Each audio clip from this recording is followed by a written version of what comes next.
back in September, I read a newspaper article about grassroots work being done in Michigan and Virginia to counter gerrymandering. Because the situation in Virginia seemed a better fit with ours here in Georgia, I found the website for OneVirginia2021 and sent off an email to their executive director, somebody named Brian Cannon. I really was working on the nothing ventured, nothing gained principle, and really didn't expect much, but was hopeful. I got back a friendly and helpful email from Brian offering to continue to talk to see how he could help us here in Georgia. Then we had a 1-hour telephone conversation that covered everything from organizational theory to where to get t-shirts printed to how to train volunteers. I also learned that his organization has the single purpose of creating a nonpartisan revolution in Virginia through removing redistricting from the hands of the legislature. In the 4 years of its existence, OneVirginia2021 has taken on the fundamental task of building a base of citizen support for changes required to create a transparent and impartial system for drawing political districts. So we were pleased when Brian agreed to come to Georgia for EmpowerMap. He is an experienced organizer, a skillful trainer, a thoughtful planner for development of activities that can lead to fundamental changes in how political power is organized at the state level. Today, Brian is going to help us understand the trouble we're in and the place of grassroots responses to that trouble. Brian Cannon.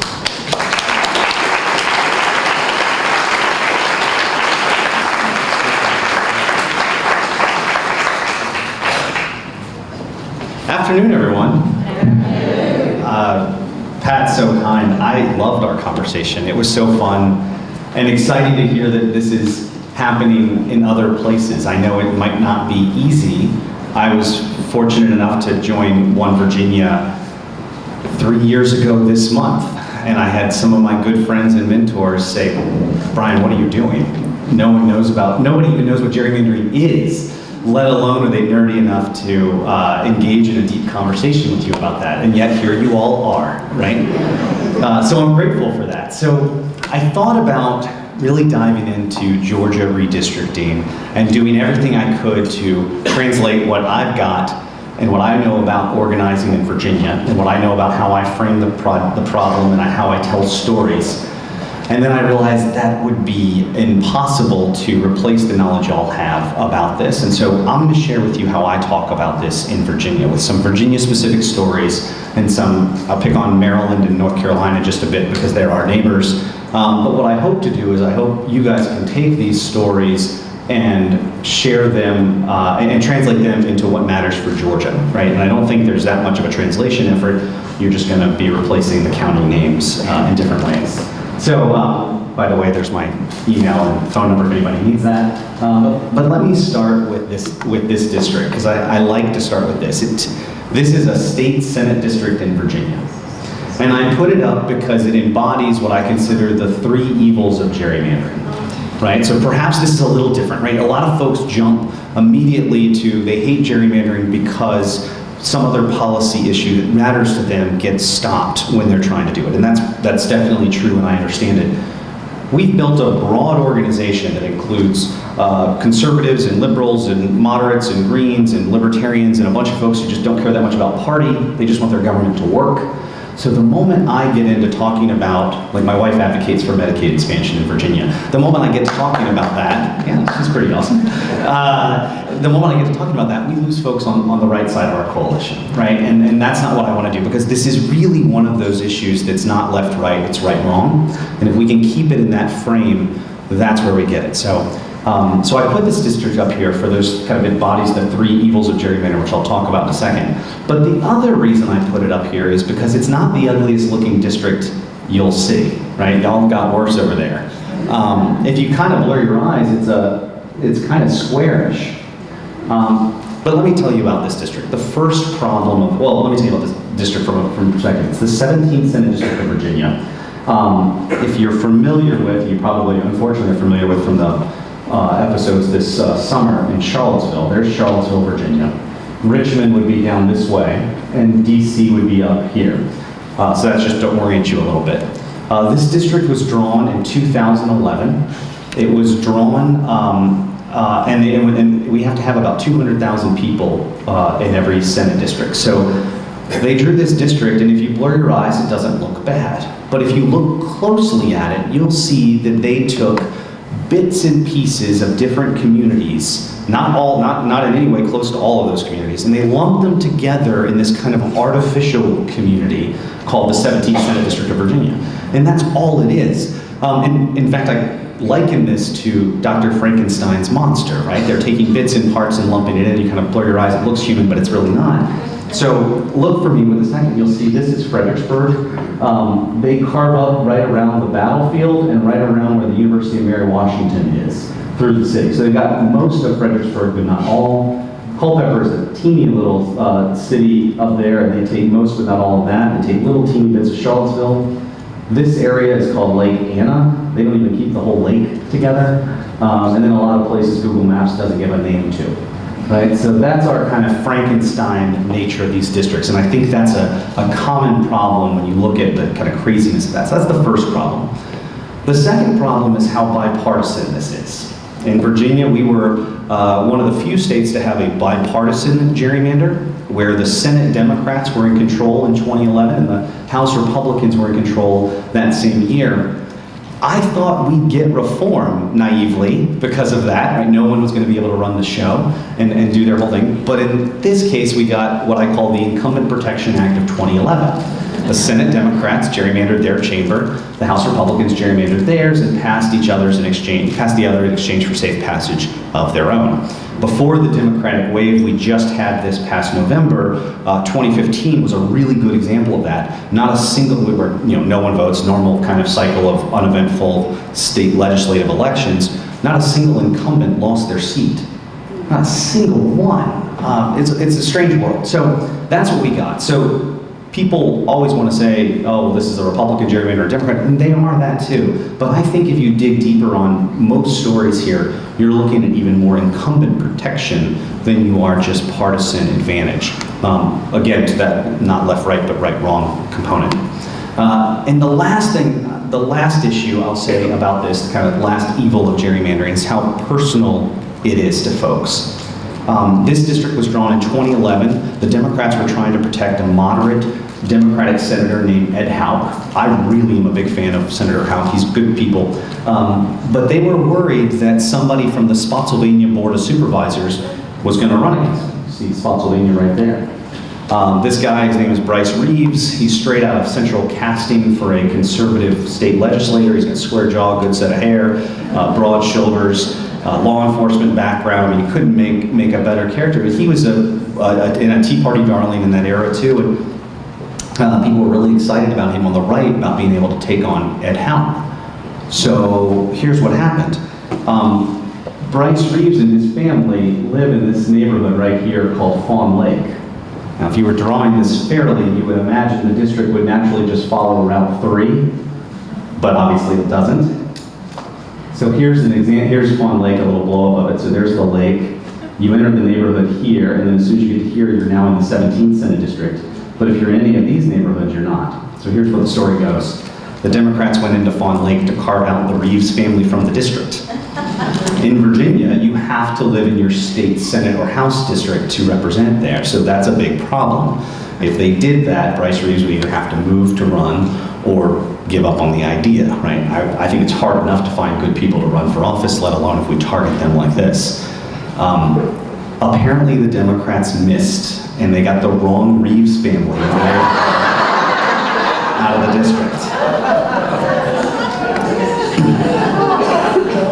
Now, I've been told by my Democratic friends, Brian, we knew where Bryce Reeves lived. And I say this as a Democrat personally, I'm like, it's like Charlie Brown kicking the football. I'm not sure we did. I don't know what's right or wrong, but I know you could do that, right? And there's plenty of examples of it on the other side.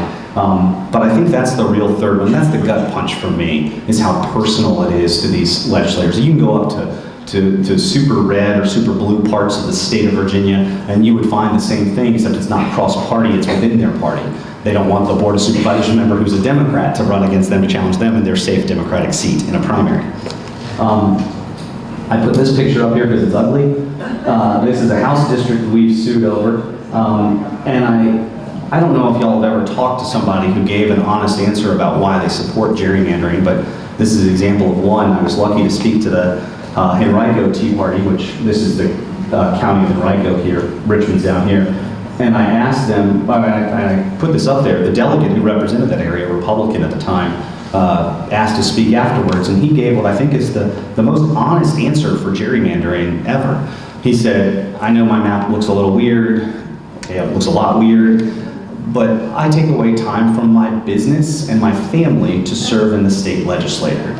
And if I had to run, our seats are up every 2 years for the House, if I had to run in a competitive election every 2 years, and then his voice trailed off, right? And I think that's a really honest answer. And I don't blame him for not wanting that, but I didn't force him to sign up for the job. So that, keep that in mind as you're thinking about these folks as well. Let me pick on Maryland for a second. Go north, right? This is in the 1960s. This is what the 3rd Congressional District looked like and its evolution. I think part of this tells the story of the sophistication of gerrymandering, right? That computers have gotten really good at this in ways that should scare us. And I don't think we've seen anything yet. Just wait for the 2020 cycle, because I think that now everybody's aware of this. And the Democrats in Virginia, when they drew their Senate map, they used Dave's redistricting software, which is like what high school students use online, it's free. The Republicans in the House were much more sophisticated. They paid at least $10,000 for a license from the Caliper Corporation and used Maptitude, which is a very high-powered software to do theirs. Their gerrymander of the House lasted longer than the Senate's of the Senate Democrats did. So I think this is quite a problem. I think you need a bus and a boat to get around the third today. Going back to the personal one, let me make fun of North Carolina for a second. We'll go down south. So, in Virginia, I always say if you want to see what a Democratic gerrymander is, look north. If you want to see what a Republican gerrymander is, look south to North Carolina, and we're in the middle, and we've got both. But this is the state Senate was having to redraw their districts because of court order, because of racial gerrymandering. Senator Ben Clark, African-American Democrat, represents the 21st district, and his house is right here. And he bought a second home. It says new house. I think it more accurately would be second home, rental home, whatever else. He bought it over here in the 19th. Senator Clark apparently had no plans to run in the 19th. He was just buying property. But nonetheless, when they got around to redistricting this area, they did that. When I tell you it's personal, I'm not exaggerating. It is so personal to these people. And I think that's the problem. This district isn't Ben Clark's district. It's the citizens of the 21st district. And yet, I think a lot of folks forget that. You're seeing a lot of things now, think pieces. Now, gerrymandering's cool now, right? Like, people know about it, it's trending. And you're seeing a natural pushback from the academics that would say, and there was one in the Washington Post today that says, gerrymandering is not that big of a deal, right? It's not the end all be all. And I would agree with that. I do think we need to be, I think gerrymandering's the first thing we need to fix. But then there are a lot of other things I would fix to try to get us better representation. We could look at multi-member districts, instant runoff voting, all sorts of other things. Our organization is focused on step one. But the other thing I would say to that is, politicians, if it didn't matter, politicians wouldn't fight so hard to keep it, right?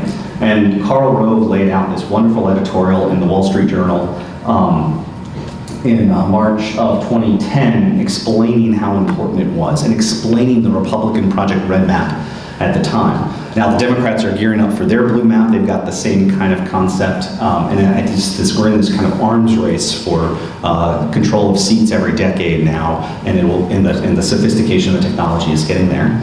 But let me tell you that I think that their ability to target us in a gerrymandering us is getting to a scary moment, and I don't think we should miss that part. Right now, the redistricting software that kind of Karl Rove that innovated was to figure out who we are as people. If you don't vote in a primary, they might not be able to identify you. If you're in a state like Virginia where you don't register by party, they might not be able to identify you. So they got to go look at other things, whether you subscribe to the Atlantic or to Guns and Ammo, right? Whether you live in this zip code or that zip code, and they start to be able to tease that out, and they were able to be pretty darn sophisticated about it. But now they're able to do kind of a long-term projection of how these maps will last. They're able to look at where we're going to move, basically, knowing there's going to be an increase in a Latino population of X% in this area. There's a new big housing development going over here. They're able to start making these maps last for a lot longer than they ever were.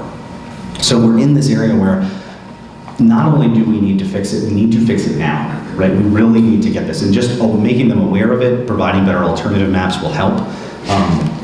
But I think this is a pretty significant moment. I'll skip over making fun of Fairfax and Virginia, but I'll leave you with this thought. Please collect stories. Please keep this issue, as you build it in Georgia, please keep it as nonpartisan as it deserves to be, right? I know in Georgia it was a Republican gerrymander here, so you don't have the luxury I have in Virginia of saying that, but this is such a voting rights issue, and I don't want it to get into the left-right meat grinder, right? We're gonna get big boosts from the Supreme Court, I hope, this year on gerrymandering. They will tell us that hopefully gerrymandering is illegal in some way or another, but they won't tell us how to do it better. That's up to us. So I'm happy to engage in the conversation. I look forward to the Q&A, and I look forward to hearing what my other speakers talk about. Thank you all for having me be here today.